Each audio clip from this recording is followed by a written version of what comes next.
Dalam Tuhan kita, Tuhan Yesus Kristus. Shalom. Bapak Ibu Saudara-saudari, pertama-tama mohon maaf kita mulai live streamingnya terlambat. Kita sedang coba sebuah konsep yang baru. Biasanya saya live dari tempat yang lain ketika hadir setiap hari Kamis pukul 19.00 dalam program pembekalan karakter ini. Sekarang kita kembali live dari gereja GBI Mawar Saron Jakarta. Dan saya didampingi juga dengan pendeta pembantu Morris dan juga beberapa teman-teman yang lain yang tidak tampil dalam layar. Jadi puji Tuhan kita sekarang kembali bisa mengudara dalam program Faith Minutes Live ini. Dan kalau Bapak Ibu Saudara-saudari yang sudah mengikuti program ini dari lama, memang kita masih ingat bagaimana dulu kita live dari gereja dan menggunakan studio langsung dari ruangan ibadah. Jadi langsung dengan peralatan yang lengkap kita bisa hadir kembali dalam pertemuan hari ini. Dan terima kasih Bapak Ibu Saudara-saudari, kita dalam pertemuan hari ini tanggal 27 Juli 2023, kita melanjutkan serial pembahasan 15 alasan untuk menjaga hati. Dan Bapak Ibu Saudara-saudari, 15 alasan untuk menjaga hati ini saya ambil dari kitab Galatia. Di dalam kitab Galatia di sana dikatakan ada daftar 15 perbuatan-perbuatan daging yang harus dihindari. Kemudian dalam pembahasan kitab Galatia itu dilanjutkan dengan buah roh. Maka dari pembahasan tentang perbuatan-perbuatan daging itu kembali kita ambil menjadi pembahasan dalam pembekalan karakter Faith Minutes Live ini. Jadi puji Tuhan kita kembali berjumpa dalam pertemuan ini. Nah Bapak Ibu Saudara-saudari, kita sekarang sudah sampai kepada seri ke-8. Seri ke-8 berbicara tentang hati adalah tempat sumber iri hati. Nah kalau ada Bapak Ibu Saudara-saudari yang ketinggalan dari pembahasan serial-serial sebelumnya, saya rekomendasikan untuk Bapak Ibu Saudara-saudari bisa menonton rekaman ulangnya. Ada di YouTube GBI Mawar Saron TV, ada juga di Facebook dari GBI Mawar Saron. Kalau di Instagram kita ada di akun Faith Minutes. Jadi Bapak Ibu Saudara-saudari ada yang ketinggalan dari seri pertama sampai seri ke-7, maka bisa nanti menyaksikan rekamannya. Saya yakin Bapak Ibu Saudara-saudari pasti akan diberkati Tuhan karena kita membahas tentang firman Tuhan. Oke, nah hari ini seri ke-8 kita berbicara tentang iri hati. Nah, memang kita melihat bahwa hati itu bisa menjadi tempat sumber dari iri hati. Nah, maka ketika kita mengacu kepada kitab Galatia, iri hati yang di sana itu dikatakan dalam bahasa Yunaninya, itu mau tidak mau saya harus hadirkan ke hadapan Bapak Ibu Saudara-saudari semua. Nah, Bapak Ibu bahwa iri hati itu di dalam bahasa Yunaninya, di dalam kitab Galatia itu, kata dasar yang dipergunakan adalah zelos. Nah dari kata zelos ini ada dua pengertian. Yang pertama adalah dari segi positif, yang kedua adalah dari segi negatif. Ternyata dari kata zelos ini bisa berarti juga adalah orang yang rajin, orang yang gigih, tetapi di lain pihak juga adalah orang yang iri hati, orang yang cemburu. Jadi dalam penggunaan kata zelos ini bergantung dari konteks kalimatnya, bisa positif, bisa juga negatif. Nah jadi dengan demikian dalam pembahasan ini konotasinya memang adalah lebih ke negatif. Jadi artinya poin yang bisa kita petik adalah dari kata zelos ini, bahwa ternyata orang yang iri hati itu bisa juga berarti dia itu bisa bersemangat. Artinya begini, ketika kita punya hati dan pikiran diselimuti oleh perasaan iri hati, maka tidak tertutup kemungkinan kita akan gigih dalam iri hati itu. Artinya iri hati adalah sebuah keadaan di hati dan pikiran kita yang akan terus ada di dalamnya. Jadi kalau kita ingin berjuang untuk melawan iri hati, maka mau tidak mau ini adalah perjuangan seumur hidup. Jadi dengan kata lain kita sehari demi sehari, minggu demi minggu, bulan dan sampai tahunan bahkan seumur hidup kita akan harus selalu berjuang melawan iri hati dari dalam diri kita. Karena ternyata iri hati, kegigihan dari iri hati itu sama juga dengan kegigihan untuk berjuang, kegigihan untuk rajin. Nah makanya pembahasan ini adalah menurut saya juga pembahasan yang penting. Maka itu ketika berbicara tentang iri hati mengacu dari kitab Galatia, maka dari kata zelos itu, maka ini sama juga setara dengan orang yang gigih. Oke, dari pembahasan itu kita akan masuk, ada dua alasan kenapa kita harus mewaspadai iri hati dari dalam hati kita. Jadi memang iri hati itu yang pertama adalah kita mesti mewaspadai bahwa hati adalah tempat sumber kecemburuan.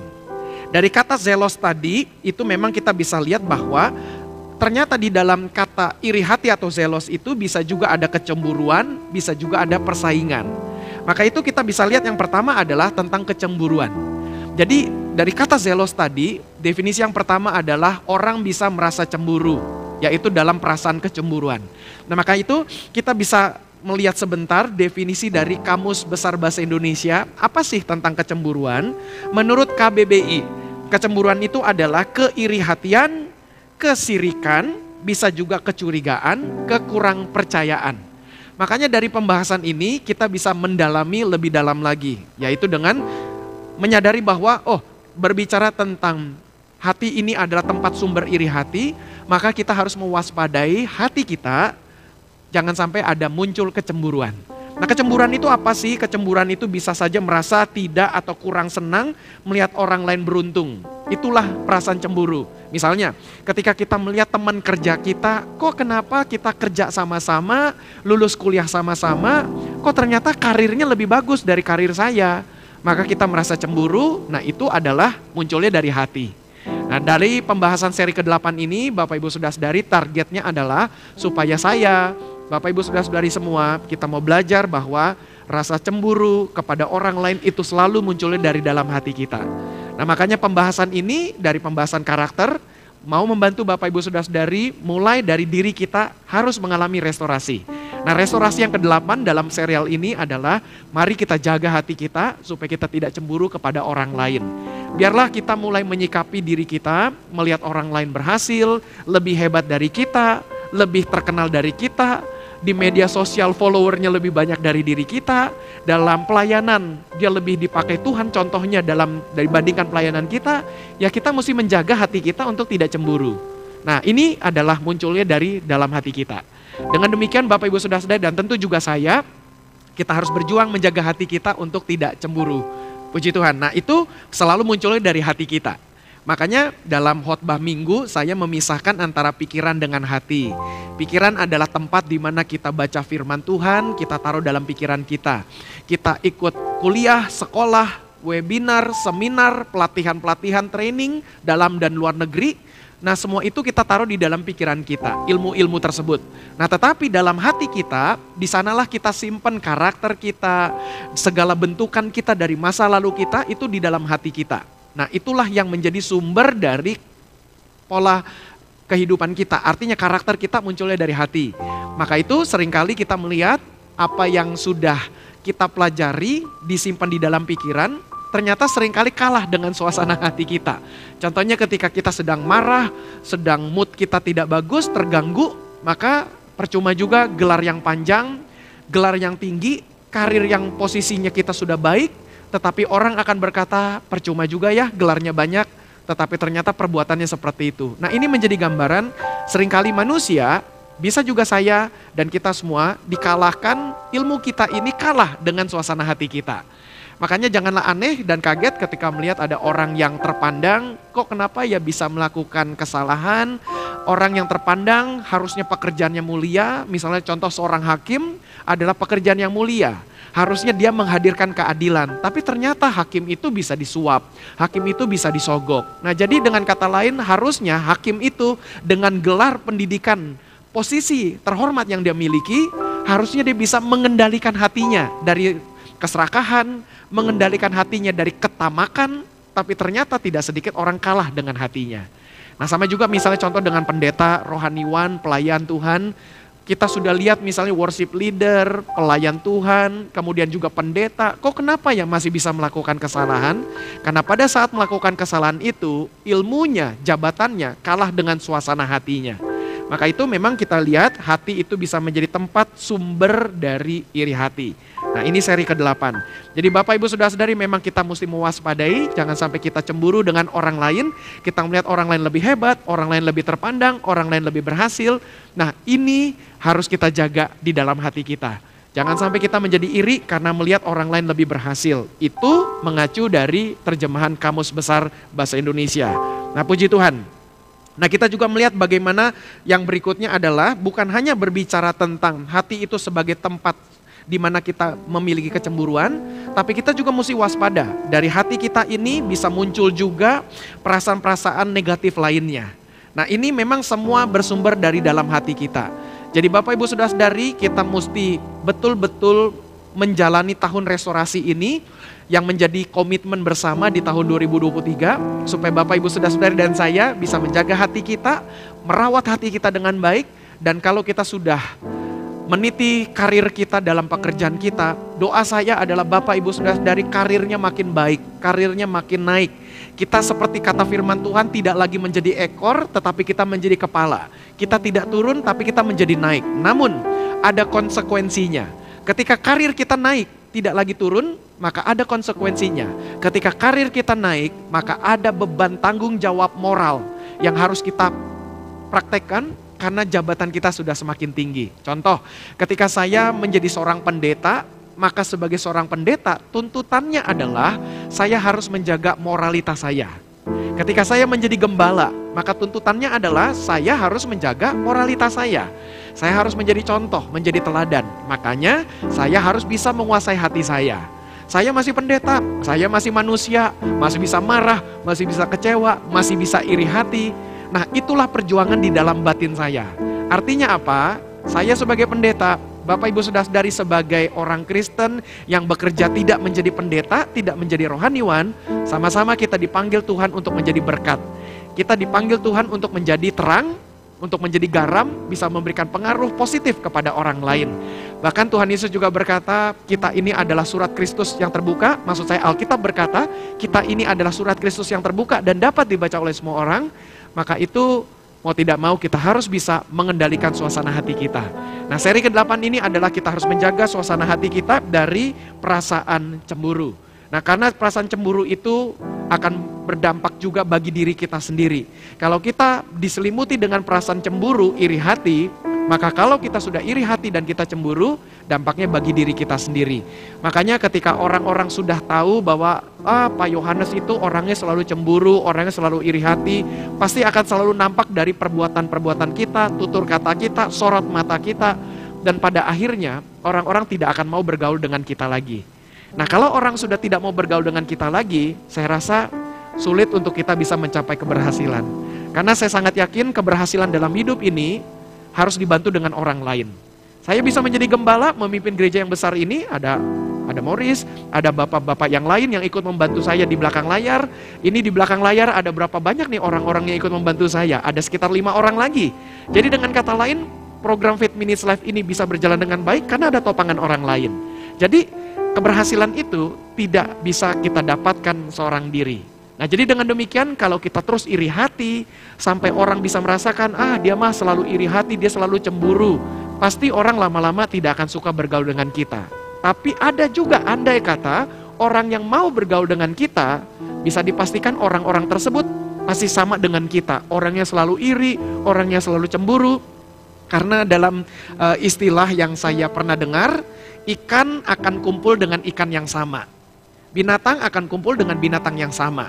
Jadi dengan kata lain, kalau kita selalu iri hati, dan apabila ada orang-orang yang senang bergaul dengan kita yang suka iri hati, pasti bisa digambarkan orang-orang tersebut adalah orang-orang kelompok yang juga suka iri hati. Orang yang suka ngomongin orang akan kumpul dengan orang yang suka ngomongin orang. Orang yang tidak suka ngomongin orang akan kumpul juga dengan orang yang tidak suka ngomongin orang. Karena pada akhirnya terbentuklah kelompok-kelompok sesuai dengan gayanya masing-masing.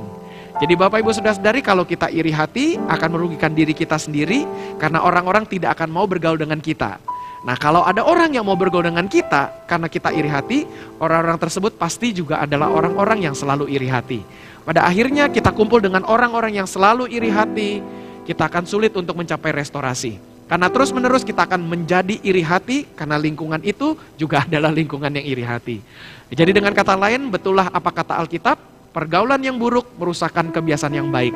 Jadi kalau Bapak Ibu Saudara-saudari ingin kebiasaan-kebiasaan yang baiknya tidak hilang, maka kita harus mengelilingi orang-orang yang baik di sekitar hidup kita. Jadi dengan kata lain, pesan yang sebagai penutupan adalah, Bapak Ibu mari kita jaga hati kita untuk tidak menjadi tempat sumber iri hati. Karena kalau kita iri hati, kelompok yang ada di sekitar kita juga adalah kelompok yang iri hati. Jadi saya berdoa supaya kita semua bisa sungguh-sungguh mengalami restorasi. Baik, saya kira itu saja yang mau kita hadirkan dalam program pertemuan minggu ini. Bapak Ibu Saudara-saudari yang diberkati, Bapak Ibu juga boleh share link ini kepada orang-orang lain. Dan jangan ragu-ragu untuk tulis komentar, nanti tim admin akan membantu untuk memberikan respon. Dan Bapak Ibu Saudara-saudari juga yang menggunakan YouTube, Bapak Ibu Saudara-saudari boleh subscribe dari akun YouTube GBI Mawar Saron TV. Bapak Ibu juga boleh klik lonceng, nanti supaya ada pergerakan-pergerakan dari YouTube GBI Mawar Saron. Contohnya ada postingan baru, ada hal-hal lainnya, Bapak Ibu dapat notifikasi. Dan Bapak Ibu yang menggunakan Facebook, boleh silakan follow dan juga like dari Facebook page GBI Mawar Saron. Bapak Ibu yang menggunakan Instagram, kita menghadirkan program Tengah Minggu Faith Minutes ini di akun dengan nama yang sama, yaitu akun Faith Minutes di Instagram. Sementara akun GBI Mawar Saron di Instagram itu kita pergunakan untuk kegiatan-kegiatan dari gereja ini, GBI Mawar Saron. Terima kasih Bapak Ibu, dan kita punya channel baru, punya akun baru namanya Mawar Saron Project. Bapak Ibu boleh follow di Instagram dan juga ada di TikTok akun Mawar Saron Project, dan Bapak Ibu silakan menikmati tayangan-tayangan yang bagus dalam video-video singkat tentang beberapa kegiatan gereja kita, dan kedepannya akan terus nanti dihadirkan, dan Bapak Ibu jangan sampai ketinggalan postingan-postingan yang sangat baik itu. Terima kasih, dan jangan lupa di layar ada QR Code yang Bapak Ibu bisa scan, Bapak Ibu juga boleh screenshot. Bapak Ibu, QR Code itu adalah kesempatan untuk gereja memberikan kepada Bapak Ibu Saudara-saudari untuk memberikan dukungan finansial. Bapak Ibu bisa memberikan support untuk program ini bisa berjalan terus. Terima kasih untuk selama ini yang Bapak Ibu Saudara-saudari sudah mendukung program gereja ini secara finansial. Dan terima kasih juga untuk banyak support dari jemaat, non-jemaat juga memberikan support untuk gereja kita ini. Puji Tuhan, terima kasih. Seperti biasa saya akan menutup pertemuan kita ini dengan doa, dan biarlah saya boleh mendoakan Bapak Ibu Saudara-saudari. Mari kita berdoa. Bapa dalam sorga, terima kasih untuk pertemuan dalam minggu ini, penutupan di bulan Juli. Kami bersyukur dan berterima kasih. Biarlah apa yang sudah dibahas ini boleh membekali kami, dan kami rindu supaya kami semua mengalami restorasi. Dan kami yakin restorasi adalah dimulai dari diri kami sendiri, dan biarlah Tuhan menolong kami untuk kami merestorasi diri kami, dan kami percaya kalau kami sudah berubah, keluarga kami akan berubah, gereja kami akan berubah, masyarakat pun akan berubah, dan pada akhirnya bangsa dan negara kami pun ikut berubah.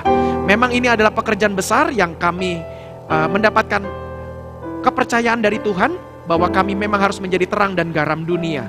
Maka itu Bapa, mampukan setiap kami untuk kami boleh berubah.